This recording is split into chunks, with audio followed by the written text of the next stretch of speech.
All right, so today we cover six current affairs, sharp, relevant, and exam ready. Let's go. So the first topic we have is crude oil hits $140, right? Economic crisis. Now the crude oil prices reach $140 per barrel, the highest since 2008 global financial crisis. The West Asia war has kept the Strait of Hormuz closed for 3 weeks. India's daily oil import bill increased from 800 crores to 1400 crores. Petrol prices crossed 150 rupees per litre in major cities. The government spent 45,000 crores on fuel subsidies in 1 month to prevent prices hitting 200 rupees per litre. Inflation reached 8.2%, breaching RBI's upper tolerance limit of 6%. Now we have to understand that oil price increases trigger cascading inflation. Transportation cost rise affecting all goods movement. Diesel price hikes increase agricultural cost. Tractors, irrigation pumps, and food transport all become expensive. All right. Then we have to understand that the government budgeted fiscal deficit at 4.5% of GDP. Now the additional 45,000 crores monthly subsidy equals 5.4 lakh crores annually, about 2% of GDP in unplanned expenditure. The government subsidizes fuel to prevent immediate price shock to consumers. At $140 oil, the difference between the actual cost and retail price is about 60 to 70 rupees per liter. Multiplied by daily consumption, this creates massive unfunded liability. Now, crude oil price is international market cost of petroleum, currently at $140 per barrel. Inflation price is inflation. This is a inflation spiral basically. Self-reinforcing price increases spending across economy. Then fiscal deficit, gap between the government revenue and expenditure financed through borrowing. Oil subsidy, government payment reducing fuel prices below actual cost. Import bill, total cost of purchasing goods from foreign suppliers dominated by oil. Economic crisis, severe deterioration in economic conditions affecting growth and stability. Then we have the RBI's OMO and GSEC management, right? So the Reserve Bank of India announced 2 lakh crores open market operations to purchase government securities from the market. Now this injects liquidity while supporting government bond prices and preventing yield spikes. The move comes as government increases borrowing to fund oil subsidies. Now RBI is simultaneously selling shorter term securities while buying longer term ones, conducting Operation Twist to flatten the yield curve and reduce the government's long term borrowing cost. Right? So we have to understand here that the open market operation is RBI buying or selling government securities to manage money supply and interest rates. When RBI buys G6, government securities, it injects money into banking system. Banks get cash for bonds, increasing liquidity for lending. When RBI sells G6, it absorbs money, reducing the liquidity. Then we have the government securities interest rates reflect the borrowing cost, right? Higher yields mean government pays more interest on debt.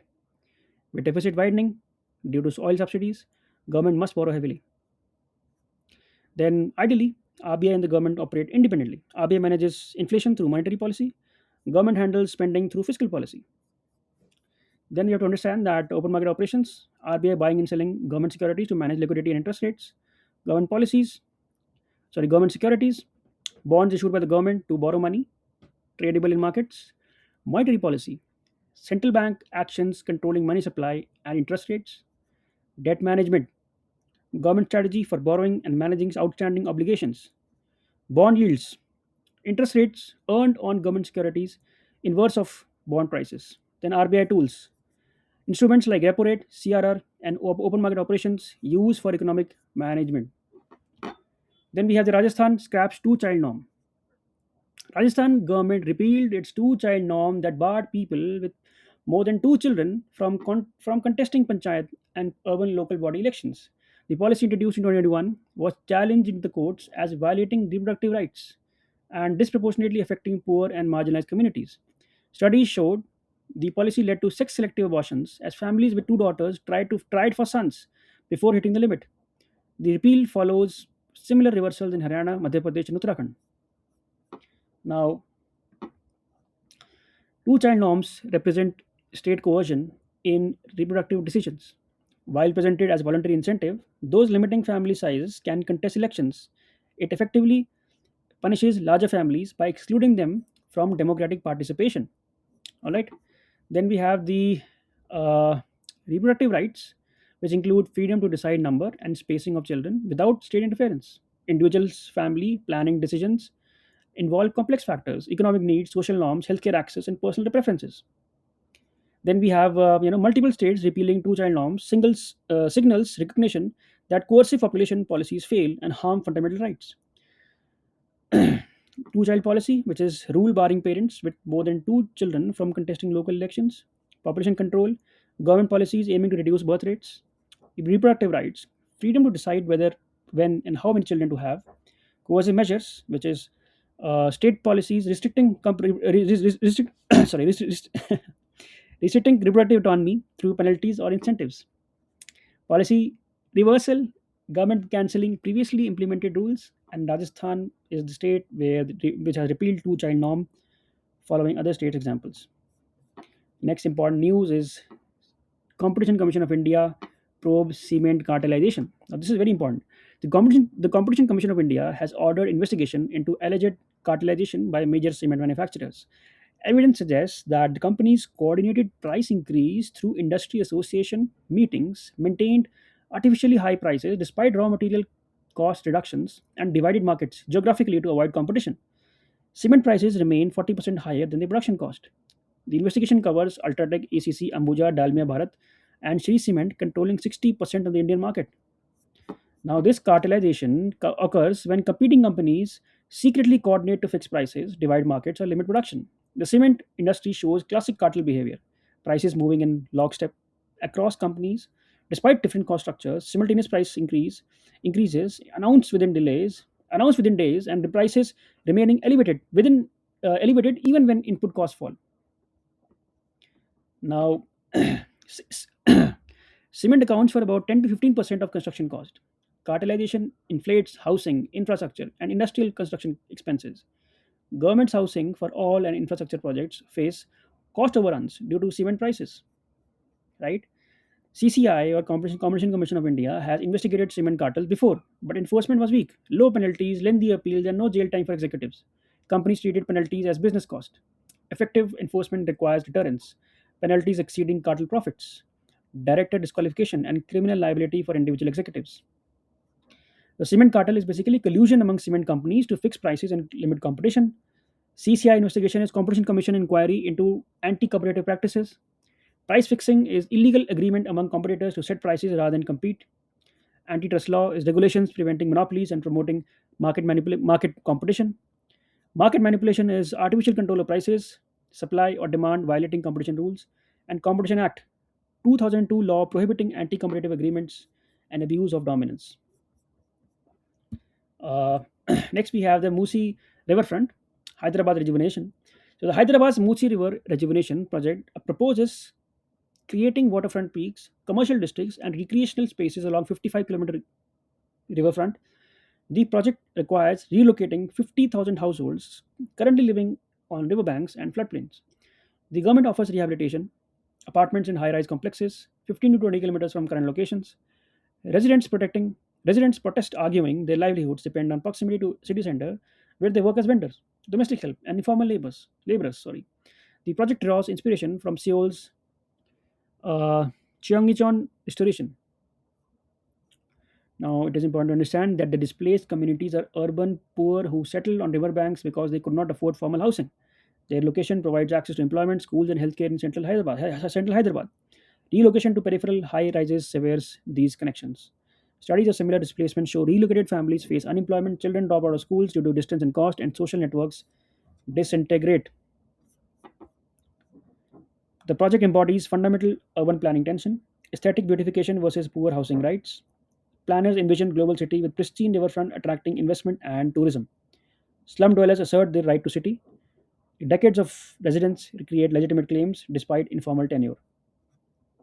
Seoul's restoration removed elevated highway, restored buried stream, and created linear park attracting millions of visitors. However, Seoul provided market rate compensation, enabling displaced vendors and residents relocating within the city. So the Musi River is basically Hyderabad River requiring environmental restoration and urban development. Urban rejuvenation is redevelopment of degraded city areas for environmental and economic revival. Forced displacement is involuntary relocation of residents without adequate consent or compensation. Slum rehabilitation, government programs providing alternative housing to informal settlements residents. Hyderabad development, urban planning projects transforming capital city infrastructure. Environmental restoration is cleaning polluted water bodies and reviving ecological functions. All right, we have the LIGO India gravitational wave detector. Now, the interferometer gravitational wave observatory India achieved first light successfully detected gravitational waves from merging black holes in collaboration with American and European detectors. Located in Maharashtra, LIGO India completes global network of 5 detectors enabling precise location of gravitational wave sources. The 2600 crore facility represents India's entry into mega science infrastructure. Scientists predict LIGO India will detect 50 to 60 gravitational wave events annually, providing data for studying black holes, neutron stars, and testing general relativity. Now, this is important because LIGO India demonstrates India's capability in cutting edge scientific infrastructure. The detector uses 4-kilometer laser arms, measuring the length changes smaller than the atomic nucleus as gravitational waves pass the Earth. Gravitational waves were predicted by Einstein in 1915 but first detected only in 2015 by American LIGO detectors. 3 detectors can roughly locate sources. 5 detectors, including LIGO India, enable precise sky localization. LIGO India elevates India's standing in fundamental research. Gravitational wave astronomy addresses profound questions. How do black holes form and merge? What happens to matter under extreme gravity? Are Einstein's predictions precisely correct? So, participation attracts international collaborations, enables Indian scientists leading major projects, and inspires next generation towards science careers. Now, LIGO India, again, laser interferometer gravitational wave observatory located in Maharashtra. Gravitational waves ripples in space-time fabric caused by massive accelerating objects, mega science project, large scale scientific infrastructure requiring scientific investment and expertise, research infrastructure, facilities and equipment enabling frontier scientific investigation. Einstein prediction, general relativity theory predicted gravitational waves century before detection, and international collaboration, global scientific cooperation sharing data and expertise. So that's it for today's session. Stay consistent, stay sharp. See you tomorrow. Thank you.